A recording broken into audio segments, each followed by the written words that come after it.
इसका जो मान है वो क्या आ गया, 28 आ गया। ये क्या है, HCF है, इसका भी आंसर 28 आ गया। इसका गुणनखंड विधि से भी हमने आपको बताया तो भी 28 आया, भाग विधि से भी आपको 28 आ गया।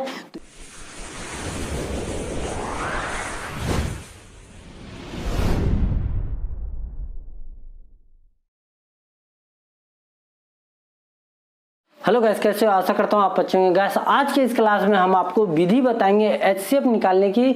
दो विधि है, एक गुणनखंड विधि है, दूसरी भाग विधि है। एलसीएम में हमको तीन विधि पता था, गुणन विधि जिसे आवर्त विधि कहते हैं, गुणनखंड विधि और साथ में भाग विधि भी था। लेकिन HCF निकालने में सिर्फ यही दो विधि रहता है, गुणनखंड विधि और भाग विधि रहता है। तो चलिए ये दोनों विधि को हम आपको बता देते हैं।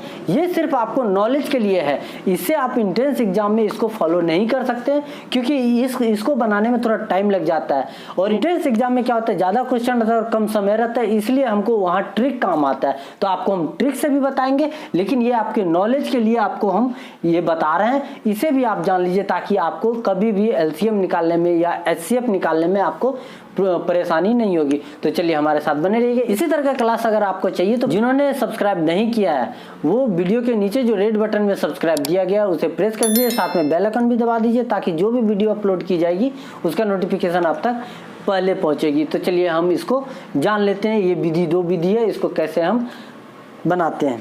तो सबसे पहले हम इसके लिए एक क्वेश्चन ले लेते हैं। एक क्वेश्चन क्या होता है, 28, 56, 84। ये हम एक क्वेश्चन ले लेते हैं, इसी से हम दोनों को समझते हैं। तो चलिए पहले बात करते हैं गुणनखंड विधि क्या होता है। तो गुणनखंड विधि हमने पिछले बेसिक में भी बताया था, गुणनखंड कैसे किया जाता है। मतलब जो भी अंक होगा उसको ज़्यादा से ज़्यादा ब्रेक करना, ज़्यादा से ज़्यादा तोड़ना और उसको लिखना होता है, वो होता है गुणनखंड विधि। तो चलिए हम 28, 56 और 84 इसका क्या करना है, गुणनखंड करना है। तो 28 का गुणनखंड क्या हो जाएगा, 2। देखिए बेसिक में हमने आपको क्या किया था, एक भी लिया था, फिर कुछ अंक लिया था। लेकिन ये एक जो है ये सब के लिए कॉमन रहेगा, तो उसको ले भी सकते हैं क्योंकि एक का गुना हम किसी से भी करते हैं तो उतना ही आता है। तो हम एक को अब छोड़ देते हैं, वो हम सिर्फ आपको समझाने के लिए लिए थे तो उसको हम छोड़ देते हैं। यहाँ हम डायरेक्ट अगले अंक से लेते हैं। तो क्या हो जाएगा, 2 एकम 2, 2 दूनी 4, 4 सत्ते 28। इसको क्या करते हैं, 2 एकम 2, 2 दूनी 4, 2 दूनी 4, 4 दूनी 8, 8 सत्ते 56। अब 84 को क्या लिखेंगे, 2 एकम 2, 2 दूनी 4, 4 तिया 12, 12 सत्ते 84 आ गया। तो इसको हमने गुणनखंड कर लिया है। क्या आ गया, 28 का क्या आ गया, 2 गुनी 2 गुनी 7। 56 का क्या आ गया, 2 गुनी 2 गुनी 2 गुनी 7। 84 का आ गया 2 गुनी 2 गुनी 3 गुनी 7। ये हमने इसका गुणनखंड कर लिया। अब हम इसमें क्या करेंगे, अब इसमें हम कॉमन ढूंढेंगे। ये देखिए ये है कॉमन, और क्या है, ये भी है कॉमन, और क्या है कॉमन, ये देखिए ये भी है कॉमन। तो इसका क्या आ गया है, अब HCF क्या आ जाएगा, कॉमन क्या है, 2, 2 और 7, 2 गुनी 2 गुनी 7। क्यों, क्योंकि हमने आपको बेसिक में बता दिया था कि HCF क्या होता है, हाईएस्ट कॉमन फैक्टर होता है। तो इसका हाईएस्ट जितना कॉमन है वो सबको आपस में मल्टीप्लाई करना, वही हाईएस्ट होता है। तो हमने जो कॉमन है उसको मल्टीप्लाई कर दिया है। तो क्या आ जाएगा, 7 दूनी 14, 14 दूनी 28। क्या आ गया इसका जो मान है वो क्या आ गया, 28 आ गया। ये क्या है, HCF है। ओके गाइस, आपने गुणनखंड समझ लिया है। दूसरी विधि है भाग विधि, उसको भी हम आपको बता देते हैं जल्दी से।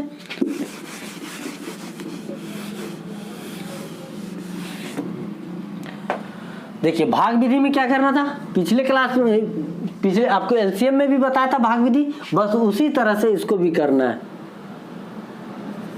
28, 56 और 84, ये आपको भाग विधि से बनाना है। अब भाग विधि में क्या करते हैं, हमने एलसीएम में क्या किया था कि नीचे जब तक सब अंक में एक एक एक ना आ जाए तब तक हम भाग देते जाते थे, लेकिन अगर हम महत्तम समावर्तक निकालते हैं तो उसमें हम एक एक नहीं ढूंढेंगे, उसमें हम क्या करेंगे, जो वो संख्या लेंगे जिस संख्या से हम पूरे में भाग दे सके वही लेते हैं। चलिए उसको हम पहले बना के ही देख लेते हैं। तो हम क्या करेंगे, इसमें किससे किससे भाग देंगे, 2 से, 3 से, 5 से, 7 से, इस टाइप से हम भाग देते जाएंगे। तो सबसे पहले हम भाग किससे देंगे, 2 से।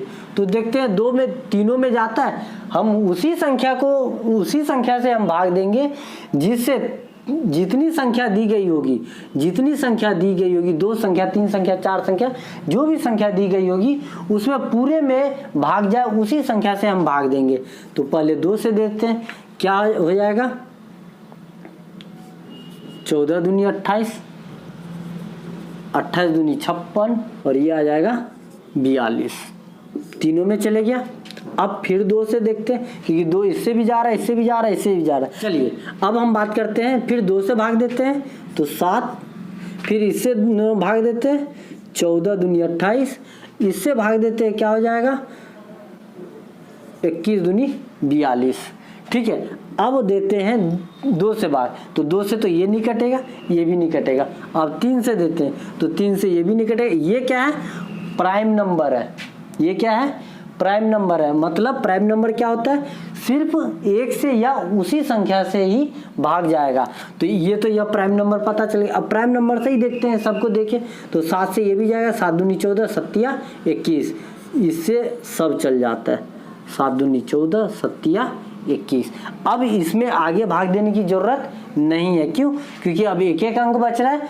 तो हम इसमें अगर हम 1 से 2 से भी देंगे तो हमको सब में देना पड़ेगा, लेकिन वो पॉसिबल यहाँ नहीं है, तो अब यहीं पे छोड़ देंगे। अब क्या हो जाता है, इसी का हो जाता है 28, 56, 84 का HCF क्या हो जाएगा, इधर जो अंक आता है उसको मल्टीप्लाई कर दीजिए, 2 गुणित 2 गुणित 7 क्या हो जाएगा, 7 दूनी 14, 14 दूनी 28। देखिए यही आ गया, इसका भी आंसर 28 आ गया। इसका गुणनखंड विधि से भी हमने आपको बताया तो भी 28 आया, भाग विधि से भी आपको 28 आ गया। तो ये होता है भाग विधि। भाग विधि में क्या करते हैं, वही संख्या से, वही अंक से भाग देंगे जो सब में एक बार कटे। यहाँ देखिए अब अकेला अकेला बच गया तो यहाँ नहीं दे पाएंगे, जो सब में भाग जाता है उसी अंक को आपस में मल्टीप्लाई करेंगे, वही क्या होता है, महत्तम समापवर्तक। आई होप कि आपको दोनों विधि अच्छे से समझ आ गया होगा। हमें दीजिए इजाजत। आपको अगर क्लास अच्छी लगती है तो प्लीज़ एक लाइक जरूर कर दीजिए। आपसे फिर मुलाकात होगी अगली क्लास में, तब तक के लिए जय हिंद, वंदे मातरम।